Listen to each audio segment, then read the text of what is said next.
G'day YouTube, baubles on a lot here. Time for a mad scientist video.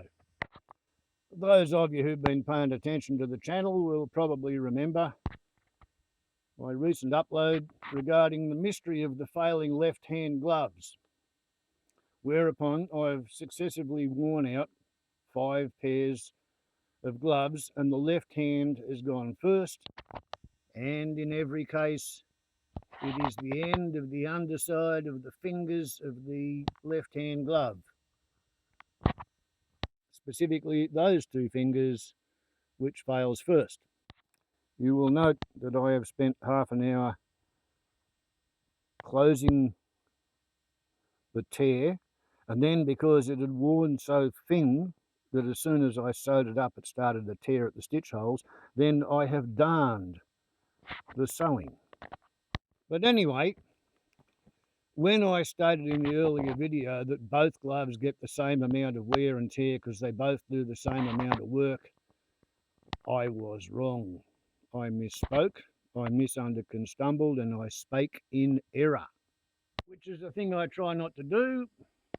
I like to try and get my bullshit content down to 0, but it sort of more or less kind of hovers around 5%, and I never know whether that's going to be 5% of everything I say is bullshit, or whether I'm 100% spot on the money 19 times out of 20, and then I'm totally, utterly backwards ass up and wrong on something.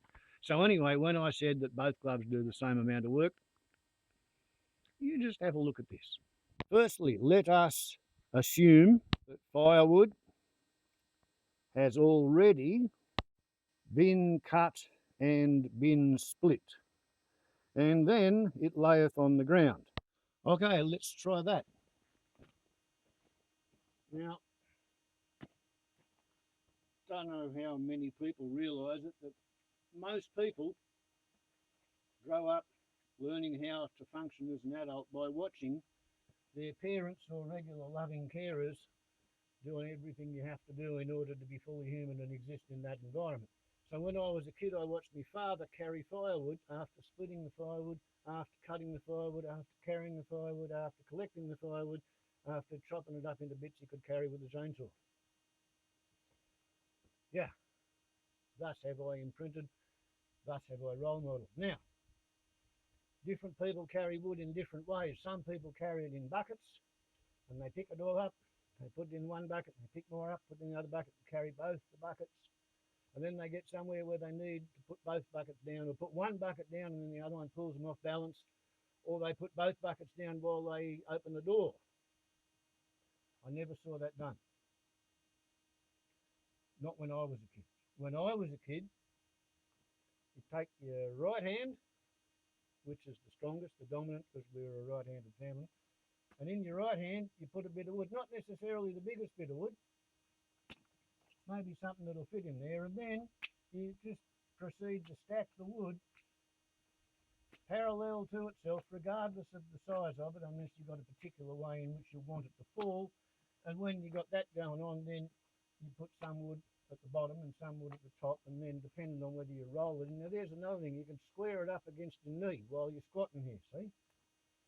And what you basically do is you keep going until either you run out of wood on the ground to be carried, or you get it up here so you can't see over it. But basically you fill, quote, the crook of your arm with firewood. And you have to be a little bit careful with the stacking. And normally you're not talking, so it all just goes automatically, subconsciously, without having to pay too much attention to it. And you build yourself a stack. All right. Now,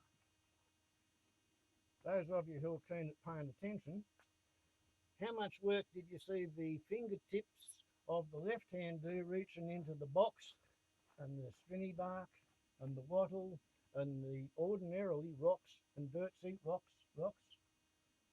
and how much wear and tear and an ordinary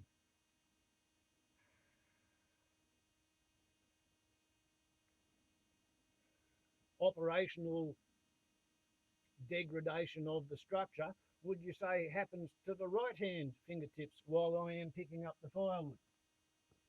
I would say we have therefore thus and because solved this mystery which has been bugging me for 5 pairs of gloves. Got to go through that little performance because I want to hit the pause button in order, allowing the camera to calm down and get used to the idea of the low light levels inside of the hut, in order to show the firewood being delivered right beside the stove. So there we go. Now we know. The mystery of why it is that I go through so many left-hand gloves and finish up with so many spare right-hand gloves has now been solved to my satisfaction, and thus I won't bother trying to save them waiting for the day when I unexpectedly wear out a right-hand glove. I can just use those as a source of spare little bits of leather for whatever project needs to have a bit of leather incorporated into it, and I don't want to go and buy a new bit from anywhere.